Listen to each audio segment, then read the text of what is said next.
The Abbott and Costello program, brought to you by Camels.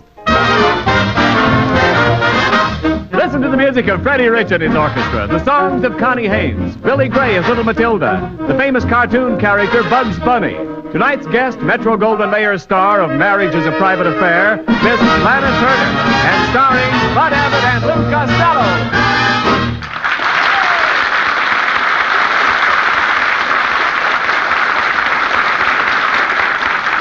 All right, folks, this way for the Abbott and Costello Show. Tickets, please.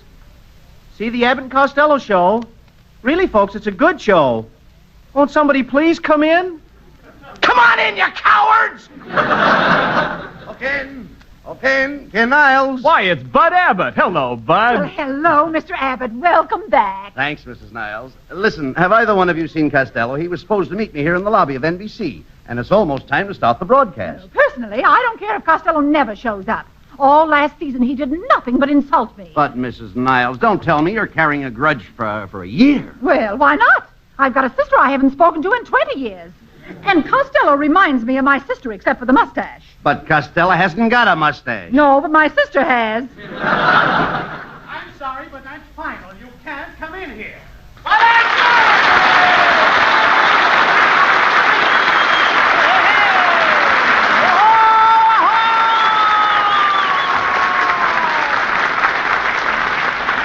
Hey, Ken! Let go! I've got to get in. Ken, look who it is. Huh? What? Look who it is. Hey, Abbott! Costello, where have you been? Look at you. You're perspiring something awful. I ain't perspiring, Abbott. I just took a shower with my shirt, socks, and underwear on. You took a shower with your shirt, socks, and underwear on? What's the idea? Do you know a quicker way to get your laundry done? Oh, Kenneth, did you hear that joke? Yes, dear. There will now be a slight pause for station fumigation. Oh, funny. Hey, Abbott, don't tell me that's Mr. and Mrs. Niles. Well, Mr. Costello, doesn't it look like us? I wasn't sure. I thought maybe I was getting sick again. Costello, no fighting, please. It's almost time. It's almost time to go on the air. Now, Oh, yeah. Ready to go on the air. That's right. I can hardly wait to get in front of that microphone. And also with Lana Turner. Hey, come on, Abbott. Come on. Let's get inside the studio. Just a minute, Mr. Costello. Who are you? But I'm the NBC manager, Fogel. You're what? I'm Fogel. What are you doing for it? No, Mr. Costello, you don't understand. You've been a pretty sick young man, and we'd like to have the NBC doctor check you over before you go into the studio. Are you kidding? I gotta get on the air. My public is waiting for me. Oh, I wouldn't worry about him. Oh, him? He's a nice guy. Hey, Abbott! Let me at that guy! Now, Costello, We got more than one. I know, but we got three. All right, take it easy. Take it easy, please. Take it easy. Remember your blood pressure. Oh, there's nothing wrong with my blood pressure. When I was down in Palm Springs, I used to drill with the soldiers. Well, that's strenuous. Oh, I should hope to tell you. I did everything they did. I'd get up at Sunday morning, and I'd take a 20-mile hike, exercise for 3 hours, drill for 3 more hours, and then I'd get up Tuesday morning. What happened to Monday? Wait a minute. What happened to Monday? What happened to Monday? Yeah. You should be so inquisitive. Yeah. Who got up Monday? Oh, I see. I didn't get up Monday. I can see that. Well, Mr. Costello, how about the physical examination? We can't let you in the studio without it. I tell you, there's nothing wrong with me, Poogle. No. Poogle. Stop yelling, Costello. Watch your pressure. But do you see anything wrong with me, Abbott? Well, your legs look a little weak. They're bending way out. Oh, I can't help that. It's a long pull from my socks to my garter belt. Not in the studio, Costello. We're going on the air. Okay, Niles. Come on, Abbott, let's go. I've been waiting 8 months to meet Lana Turner. Just a moment, Mr. Costello. Now what? I'm from the insurance firm of Birch Bark and Canoe. I'm Birch Bark. Where's Canoe? He went up the river. Ladies and gentlemen, every show must have a bad joke. This one is on us. Now, Thank you. Now, look, mister, our program is going on the air, and we're in a hurry to get to the studio. Exactly why I'm here. Mr. Costello, in view of your long illness, the network has sent me over to check up on your insurance. They must be protected, you know. Now, how about some life insurance? No life insurance for me, brother. Why not? I took some out a couple of years ago, and nothing happened. No. No, Costello. He means a policy. Are you interested in a straight life? A straight life? Yes. No, sir. I'd like to sneak out once in a while. Oh, Oh, but the payments on this policy, Mr. Costello, are very low. For instance, it's much higher in Canada. And do you know the premium in England? Sure, Churchill.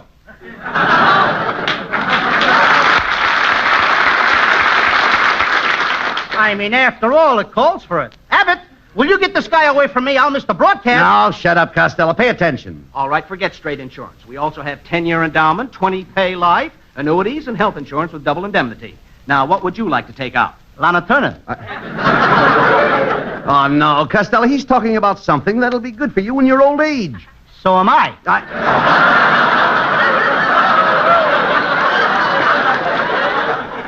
Now, look here, Costello. Let's pretend you're in an accident. What would you do if you lost a leg? What would I care? I got another one. No. What do you think our company would give you for that leg?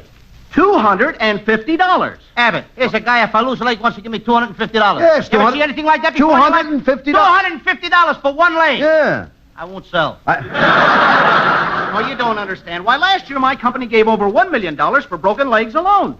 What did they do with all the legs? No. Who did they give them to? No, look, Costello, you don't Legs understand. Diamond? They don't do anything with them. Whatever happened to Legs Diamond? I don't know. Look, that's a different party entirely. You don't understand. You see, listen, every time there's an accident, somebody gets paid off. For example, yesterday a man breaks his leg. He gets $500. Today, somebody breaks his neck. He gets $1,000. I wonder who will hit the jackpot tomorrow. Has nothing to do with the jackpot. Now, for instance, if I sprain both knees and break both ankles, I get $10,000. Or I can settle for $3,000 by waiving both knees. How much do you get if you wiggle your ears? Hey, look, Abbott, I had enough of this. Now I want to get to my broadcast. Come on. Costello, you haven't had your examination yet. Get out of my way, Fugu. Yeah, Costello, you're going in the wrong door. That's a closet. That's a closet.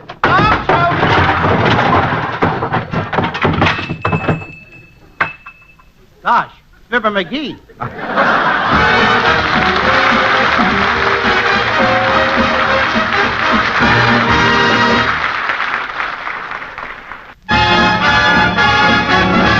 Here's Freddie Rich and the orchestra with a modern treatment of an old favorite, Put Your Arms Around Me, Honey.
Now, I simply must put my foot down, Mr. Costello. You must be examined by the NBC doctor before you can be allowed in your studio. But what about my program, Fugle? Lana Turner's waiting for me. Oh, don't worry, Costello. You can prove you're all right. Anyway, he's a fine doctor. Oh, he is? Yeah. What's his name? Dr. Jones. Ph.D., MDS, LLD. What school did you go to? That's a fine way to spell Jones. Oh. Ph.D., MDS, LLD. All right, never mind. Spells Jones. Go on in, will you go in, please? Okay.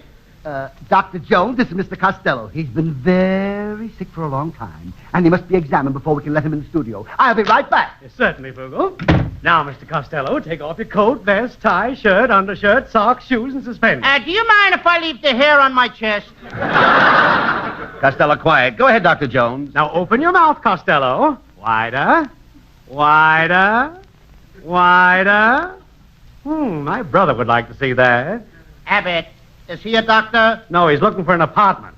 I think I got things mixed up.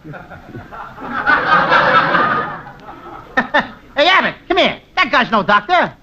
No. What do you mean he's no doctor? That's my line, please.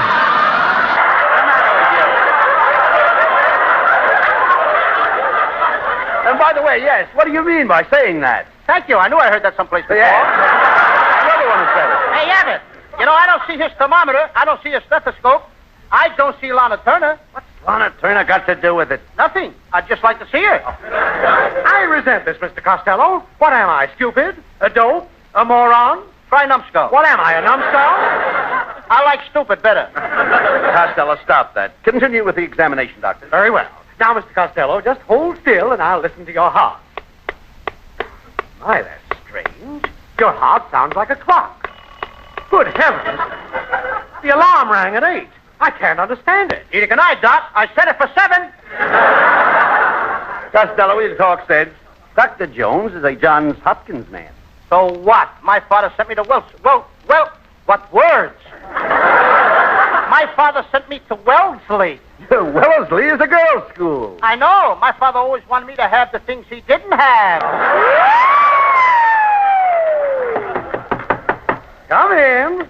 Oh, doctor, can I do it now? Yeah, just go ahead, Miss Cruzbach. Lay that pistol down, babe. Lay that pistol down. A pistol pecking, mama. Yeah, Lay yeah. that pistol Yeah, yeah, down. yeah. All right. Yeah. That's enough of that. What goes on here? Oh, I'm the floor show. The doc can't afford magazines. Get out of here! Hey, Abbott, come on now. I want to get to my studio. Oh, big cut. Say, 2 Costello. pages of cut. Say, Costello. What? There's a crowd going into Studio B. Let's follow them. Okay. You're wasting your time, boys. Those people are going in to see John's other wife. Are you kidding? John's other wife? Yes. Who are you? Who am I? Yeah. I'm John. Get me out of here! Now, that's the last straw, Abbott. Everything happens to me. Doctors, insurance men, John's other wife, Poogle. I'll never make the program. What's up, Doc?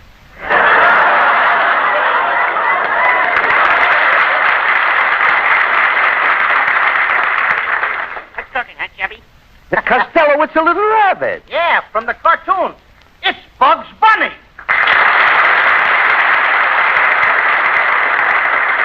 Say, Bugs, what are you doing over here at NBC? Well, I came over to see your program, fellas. I get tired of eating carrots. I like a little corn once in a while. That's very funny for a rabbit. You like it, Doc? You know, we could make a great team. Abbott and Costello. Rabbit and Costello. Say, he's pretty cute, Costello.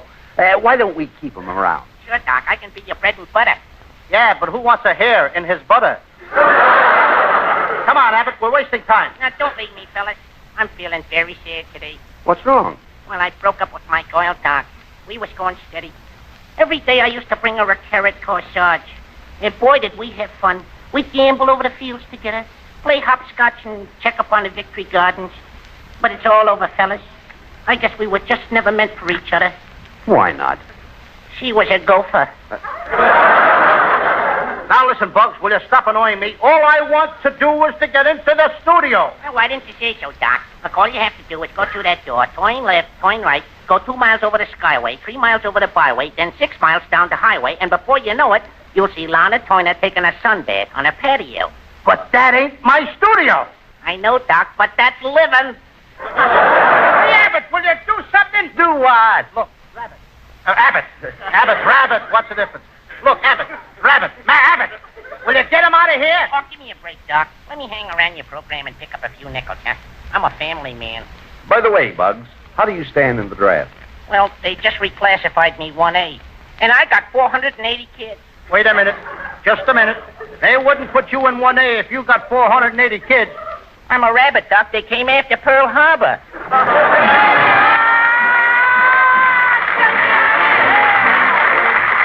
Here's little Connie Haynes back with us again. She sings the new rhythmic hit, They're Either Too Young or Too Old. You marched away and left this town as empty as can be. I can't sit under the apple tree with anyone else but me. For there is no secret lover that the draft board can't discover. There either too young or too old. They're either too gray or too grassy green. The pickings are full and the crop is green. There isn't any gravy, the gravy's in the Navy. They're either too old or too young. So, darling, you'll never get stung. Tomorrow I'll go hiking with that Eagle Scout and left. I get a call from Grandpa for a snappy game of chess. I'm finding it easy to stay good as gold. You're either too young or too old. There isn't any gravy, the gravy's in the Navy. They're either too fresh or too stale. There is no available meal. I must confess to one romance I'm sure you will allow. He tries to serenade me, but his voice is changing now. I'm finding it easy, stay good as gold. You're either too young or too old. I'll never fail you while you are in Australia. And when you get to India, I'll still be what I've been here. I've looked the field over, lo and behold, they'll take the army, they'll take the navy, 'cause they're either too young or too old.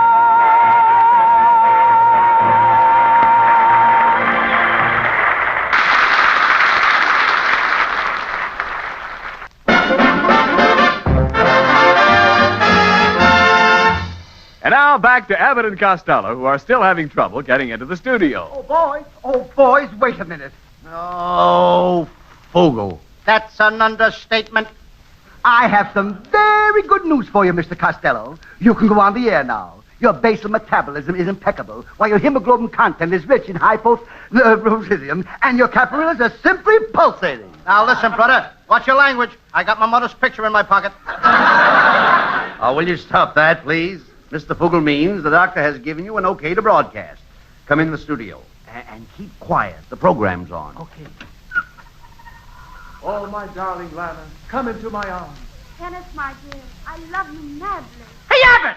That Niles is playing my part! Yes. And look who the girl is. Lana Turner.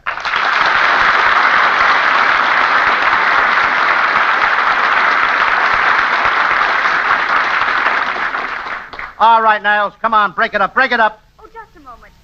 Mr. Niles and I are playing a love scene. That Niles is no lover. Oh, yeah? I've kissed women who wouldn't look at you. Oh, yeah? I've kissed women who wouldn't look at me either. Costello, will you stop fighting? I'm not fighting, Abbott. Now, listen, Niles. On this program, you take care of the announcing. Period. And you take care of the comedy. Question mark. Why, Niles, I'll... Oh, please, Mr. Costello. They don't even let me finish a line. I'll... Please, I appeal to you as a woman. Well, if you're going to appeal to me as a woman, of course. If you were a man, you wouldn't appeal to me. That's all. All right. I'm sorry, Miss Turner. Please forgive Costello. He's a little impulsive. Repulsive? No, he said impulsive.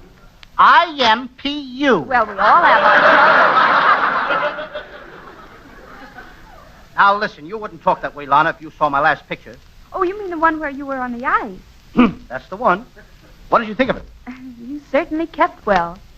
Hey, Abbott, what's this girl? All quiet. Come on, Costello. This is where we're supposed to do a love scene. Abbott, I didn't know you cared. Well, I do. Never mind that. You want to do a love scene with me? No. Let's pick out the furniture. Will you keep quiet, please? No remarks. I mean a love scene with Lana. That's way back. Listen. Lou, this might be interesting to you. I'm talking about a love scene with Lana Turner. Oh, I just adore love scenes. Are you ready, Mr. Niles? Mr. Niles? You heard that, Costello. She wants me. You see, Lana, since I put Niles on his program, success went to his head. From where I'm standing, it looks like success went to your stomach. Did you hear that, Abbott? What an insult. Oh, she's right, Costello. You are fat. Well, I may be a little fat on the outside, but underneath, I'm solid flab. Let's go, Niles. Get on with the love scene. Yeah, but what about me? Ooh, you can play a love scene with Mrs. Niles. I heard that, and I'd love to play a love scene with you, Mr. Costello. Don't call me Costello. Call me Dick Tracy. Oh, that's silly. Why should I call you Dick Tracy? So I can call you Prune Face.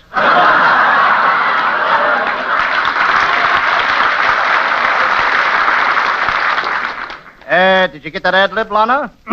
That's what put me on the top of the ladder. Yes, and your audience is at the bottom, daring you to come down. Well, Costello, I'm waiting. So is your broom. Why don't you fly out of here? Now, that's not nice, Costello. Mrs. Niles has some very fine points. Yes, she certainly has. For instance, Costello, take her hair. Okay, throw it over here. Oh, I don't know what's wrong with you, Costello. You fight with everybody. I can't help it, Abbott. Oh. All those months that I was sick, I was thinking about doing this love scene with Lana Turner. And now she won't even talk to me. Oh, don't feel that way, Lou. The truth is, I dream about you. I dream about you every night. You do? Yes. Yes, I do. Do you think I can sue Ovaltine? I get it. All right. Never mind. You get it. Ovaltine. Yeah, you heard her. We're working for Camel Cigarettes. Never mind that. Ovaltine. All right, a little extra change. Oh, we'll get a case. All right, look. Look, come on. Let's get to the play. All right, Mr. Rich, let's have some music to put Costello in the mood. Ken, set the scene. And make it snappy, Niles. The scene is an old castle in England. It is the 16th century when hearts were brave and knighthood was in flower. The night is still, and Lady Lana stands on the balcony awaiting her lover. She has been waiting anxiously, longingly, patiently, hopefully. Come on, Niles, get with it. Faster. And why not? I can't wait much longer. Come on. She hasn't seen her lover in a fortnight. Ah, each minute seems like an hour. You forgot the seconds. Each hour seems like a day. Each day like a week. Each week like a month. Each year. Each month like a year. Each year. Each year like... This is only a half-hour program. Now get with it. Oh, but Lou, he's putting you in the mood to kiss me. I've been in the mood for 8 months, kid. Abbott, never mind, Niles. You set the scene. Okay, Lou. The stillness of the night is suddenly broken. Now, this guy'll set it fast. Suddenly broken by the sharp clatter of horses' hoofs. Where does the horses come from? The lovely Lana's eyes light up. Her lover is riding into the courtyard on his white charger. Ah, white charger. I don't charge nothing. I pay everything cash. He leaps from his horse and starts to climb up to her balcony. Hand over hand. Hand over hand. 2 hands over hands. 1 foot up. The other foot up. Come on, get me up, Abbott. Hurry up. Then 1 hand up. Then the other hand up. It's gonna be too late. Now get me up. Inch by inch. Foot by foot. Yard by yard. Get me up there, will you? I want to kiss the dame. But, Lou, what's your hurry? There's plenty of time. Not for me, kid. I'm in 1A. All right. Finally, you reach Lady Lana's side, and the play begins. A play of love, emotion, and adventure.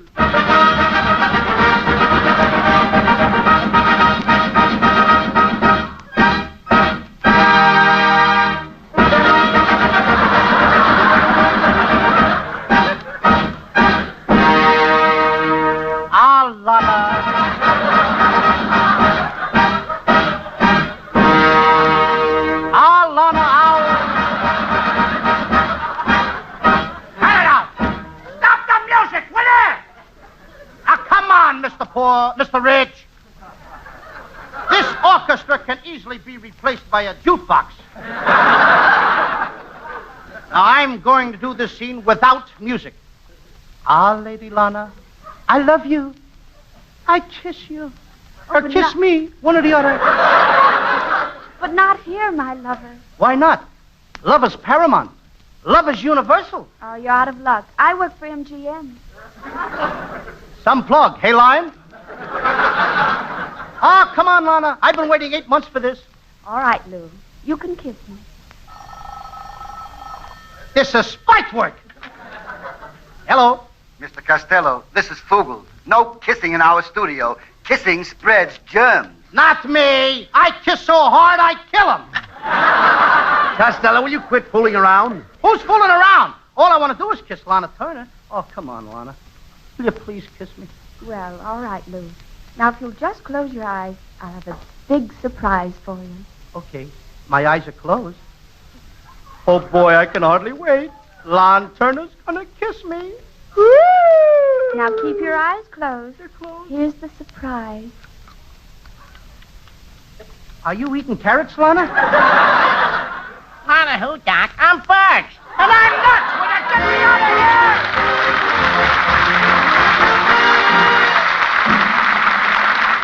And now again, we send our thanks to the Yanks of the Week, Americans who have distinguished themselves for heroism in the battle area. To Captain H.D. Maxwell of Pink Hill, North Carolina, and the entire crew of his Liberator bomber, who turned their big Ford-engine B-24 into a fighter plane when they saw 2 German Focke-Wulf heavy bombers attacking an Allied convoy in the Atlantic. While the huge enemy planes were making their bomb runs on the ships, Captain Maxwell and his men attacked with machine guns. And though cannon and machine gun fire from the enemy wounded every man aboard the Liberator, they shot down 1 German plane and probably destroyed the other before they themselves crashed in flames. Our airmen were rescued by ships from the convoy they had saved. We salute you and your crew, Captain H.D. Maxwell.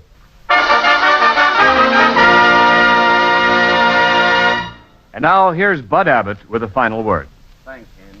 Ladies and gentlemen, now that our program is over and we have done our best to entertain you, I would like to take a moment to pay tribute to my best friend and to a man who has more courage than I have ever seen displayed in the theater.